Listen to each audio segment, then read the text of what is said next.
This is a Spooneyful podcast, chronically candid conversations, and I'm your host, Morgan Green. What up, gang? Trap. I'm still trying to figure out what I'm going to call you guys, but hey, welcome back to a Spooneyful podcast. I'm just really excited. Can you guys believe this is the last pod of August? Like, I feel like I just welcomed August in, but whatever. So last week, I kind of went on like a tangent or a vent about things that you should not say to someone with a chronic illness, and it was a little bit triggering, but whatever. I got like a lot of great responses about that, and so I'm excited that you guys are listening and connecting to what I'm saying and resonating with your lives, and even sharing with some of your loved ones, because I know sometimes it's hard for us to articulate what we don't want them to say because we can't tell them what we do want them to say. But having someone else say it and then be able to use that as a point of reference for like our own difficult conversations that we have is great. So I'm glad that I can be that for you guys. However, after that, I don't know if you guys follow me on Instagram. If you don't, you should. I really appreciate it. But I did a reel this week, and it basically was just like, I was talking about, I have a flare, and, just this really dramatic music, and then an appropriate response to, when talking about how you have a flare and you feel like you're weak and you're just going through the motions and you're venting to someone. And of course, when you have those moments, you don't really expect for anybody to make it better. You just want to vent. And so that brought me to today's topic of support, not solutions. That's at the end of the day, that's what I feel like we're looking for. We're looking for support. And support may not be financial support. Support may not be physically being there and picking you up and taking you to the doctor's office. There are so many levels of support. But at the end of the day, we want support. We want empathy. So, and I think I want to start by saying the difference between empathy and sympathy. So we don't want sympathy. So sympathy is when you share the feelings of another. Empathy is when you understand the feelings of another, but don't necessarily share them. So again, chronic illness is something that you don't understand unless you have one, really. So you may not be able to sympathize with someone living with a chronic illness. However, you can empathize, like, wow, I understand that could be super difficult. I can only imagine, that's empathy. And so I just wanted to kind of take that, because I don't want to just give, well, it's funny because I said support, not solutions. But in this effort of support, I don't want to just say, don't do this. I want to kind of steer the conversation into things that would be helpful if you're trying to show support for someone living with a chronic illness. So I want to just recap and just some of the things that you should try to stay away from is like, you're too young for that, or just push through it. You should eat better, exercise more, or lose weight. Like that's going to cure you. Or, you're not positive enough and everyone gets tired, like gaslighting types of things about everyone gets tired and everyone has aches and pains and you don't look sick. Like that's just absolutely not. Please never say those things. And also, I talked about toxic positivity a while ago. If you guys have not either read that blog or listen to that podcast, I definitely encourage it. But you don't want to negate. It's okay to feel. Like, we want to feel our feelings, and you shouldn't force positivity on someone saying, at least you're not dead. You have to think positive. You'll be fine. Get over it. Positive vibes only. Like, that is toxic. We are humans, we have the full spectrum of emotions. We aren't only positive 24/7. And so that can be toxic when you're trying to force someone to deny the range of human emotions. However, after that recap, I do want to kind of dive into some ways that you can show support. So number one, again, show compassion and empathy. So compassion is not telling people to try turmeric or lose weight or exercise more, even just any unsolicited advice. Just don't. Even if your intention is good, just don't. Compassion can be getting someone some ice packs, or doing, a difficult task for them, or going out of your way to see if there's anything you can do to assist. You know what I'm saying? That's compassion. And It's okay to ask if how you can help if you don't necessarily know how to, but want to help, because everyone's needs are a little bit different. And empathy, again, is not saying everyone has aches and pains, or everyone gets tired, or, we all have our burdens. Like, that's not empathy. Empathy is, oh, wow, I imagine that must be difficult to manage. I'm here for you. That's empathy. Do you guys see the difference? I hope I'm articulating this correctly. I think also when you're dealing with someone with a chronic illness, it's very, very helpful to do research. And even if you're not going to ask that person directly, but do your own research. Find out about their illness, find out about their flares and their triggers, and find out about like this new life that they're living. So their culture, try using spoony language. So do you have enough spoons for that? What's your pain level today? How did you sleep? Different things, like certain things like that. Like, that is like a game changer of support for someone who is not chronically ill, to be able to use the language to articulate and communicate, to, be on that level like that. Transformational. Time to tell you guys. Another thing is giving validation and just, uplifting and believing you. And validation is not saying, oh, you'll be fine. Or validation is, oh, you look okay to me. Validation is, I understand that your chronic illness can be, debilitating or limiting. I can't imagine what that's like, but I'm here to support you. Or I notice how hard this is for you. I'm proud of you. I see that you're trying your best. That's validating. Validating is that, yes, I see that you're doing your best. Your best is enough. You don't need to continue to do more and put your health in danger, So little things. Wow. I'll talk a little bit about self-love, because I always do. Self-love and self-validation are important. External validation, especially from the people who are supposed to be your inner circle and your support system, is very, very important. And so while we might not look for you guys for this omni validation, external validation is it's reaffirming. It's kind of like it lifts you up on days where you might be a little low on your own self-love, So, show interest or just support in the journey. You don't have to ask someone like literally every single day, how are they? But I'll give an example. I'm in a group chat with my friends, and a few of my friends, we're all in different phases of our life, and a few of our friends.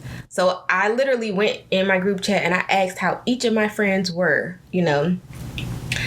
No one asked me how I was. And sometimes I think that people, life goes on. People forget, hey, I have an illness, and because I'm not someone who's constantly complaining or whining about what's going on with me, I think it's easy for people to forget that, stuff is going on. But we should check on each other just as humans, like in relationships, and hey, how are you? But it's very rare nowadays that people ask how I am and how my health is. That's just point blank period. But I also talked about, and I don't want to go off on a tangent and try to stay focused, but though that's an example of why it's very difficult to maintain relationships with people outside of the Spoonie community, because it's like this disconnect. On top of being in like different life spaces and having different experiences, that level of connection and feeling like they don't care, or they're not really interested, or if I do talk to them about what's happening to me, I'm a burden, or I don't want to always be a Debbie Downer. But then they're like, well, I don't want to ask them about it because I don't want to upset them, or I don't want to, trigger them. So it's like a weird balance, and we lose a lot of friends that way. I'm gonna be honest. So you can show support in different ways, like offer to take them to a doctor's appointment. I know in the COVID environment, it's a little iffy. You can't just be coming to a doctor's appointment, but I'll come sit with you at your infusion treatments and for 3 hours and play checkers or whatever, or just different ways that you can show support and interest and say that I'm here, And another thing that you can do is reaffirm that it's okay to not be okay. A big thing in the community, and I really wish that we would stop this, is we often say we're okay. Number one, we could be lying to ourselves. Number two, we're just lying to you again because we don't feel like it matters. But, when people tend to say, oh, well, just push through it, or everyone has bad days, those type of statements, it minimizes our experience, or, invalidates it. And we have to learn, number one, for ourselves, that it's okay to not always put on, this mask and this brave face, and that it's okay to have bad days. It's okay to be upset that this is happening to you. Like, all those things are natural and it is okay. So having someone identify that and reaffirm that is very, very helpful and a great show of support. And again, I would just say another thing you could do is probably let go of whatever you expect illness to look like. And that is for, both the spoonie and the caregiver or the friend. Because I think I told you guys about this before. I was like, okay, I'm just going to take this medication and then it's going to be upward trajectory. Ha! That was a joke. That's not what it is. And then people have this connotation or expectation of what illness is. So when they say you don't look sick, it's because in the back of their mind, they have this preconceived notion of what illness is, what sickness is. And when you don't look exactly that way or act exactly that way, it then supposed to negate that you're ill. No, you just let go of all expectations, Also, in terms of expectations, don't always expect someone with a chronic illness to always come out and always, be able to respond to text messages immediately or phone calls immediately, or, they're not ghosting you. They're probably just dealing with a flare up or having a hard time. And just continued love and understanding and trust is what's the foundation of all great relationships, but especially when someone is going through a traumatic event. And I think a really, really great way that you can be there or show support is remind your chronic illness person to rest. We don't rest enough. And I think having people who are surrounding us and who watch us and give us those little reminders, hey, I think you might be doing a little bit too much.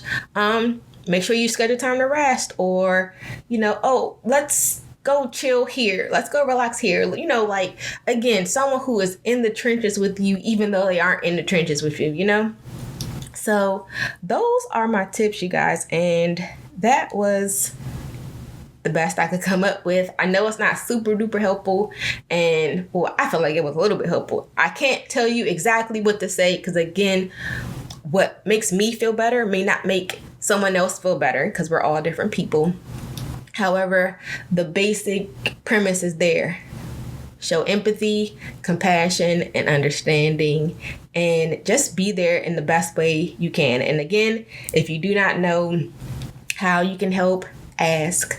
I think that, and even if they say nothing this time, ask again, maybe in a month or two, because it takes time for us to realize what our new workarounds are or what our new normal is, and learn the things that we can and may not be able to do fully to the point that we need to ask for help. Again, asking for help is something that I really struggle with, so I'm sure that other people who are living with chronic illnesses also struggle with it, because we don't want to feel like a burden to you guys. But yeah, so that is all I have for you guys this week on the topic of support. Again, support, not solutions. If we're talking to you, we don't necessarily want you to fix it. I mean, honestly, if the medical professionals cannot fix it, who get paid a lot of money, can't fix it, we're not looking for you, common day, insert name here, John and Jane, no offense to anybody whose name is John or Jane, to fix it. We just want you to be there and show support in the best way you know how. So that is all, you guys. Housekeeping. I am opening up enrollment for my Love Yourself Well rehab next week. I'm excited. I'm just so excited. The self-love challenge has been going really, really well for myself. I have not been posting on social media, and I noticed that other people have not been posting either. I don't know if it's just because it's new to so many people, but I did have a lot of people sign up, so I'm not sure what's happening. But not sharing or not tagging, and that's fine because it's all a personal thing, and it's a self-growth tool, so we're not compelled to share. But I just get excited when people do share and tag because I love this community so much. So if you guys have any questions about, rehab or the challenge, or questions about like support and just building a community, or you just want to shout me a holler, be sure you can follow me on Instagram and shoot me a DM. That's probably like the fastest way. You can send me an email. Sorry, you guys, I'm a little dry throat. You can send me an email, and that's Morgan, MORGAN, at iswaswillbe, ISWILL. Oops, sorry. ISWASWILLBE.com. I'm tripping right now. But anyway, yeah, shoot me an email. Let's connect. I'm really excited for just this next level, like this next year. I have such a fire in me to do so much for this community, and I'm excited to grow with you guys, share with you guys, connect with you guys, and we're gonna rise up from these past 2 years like a phoenix. I hate being cliche, but anyway, that is all. I hope you guys have an amazing end of the month, and I will talk to you guys in September.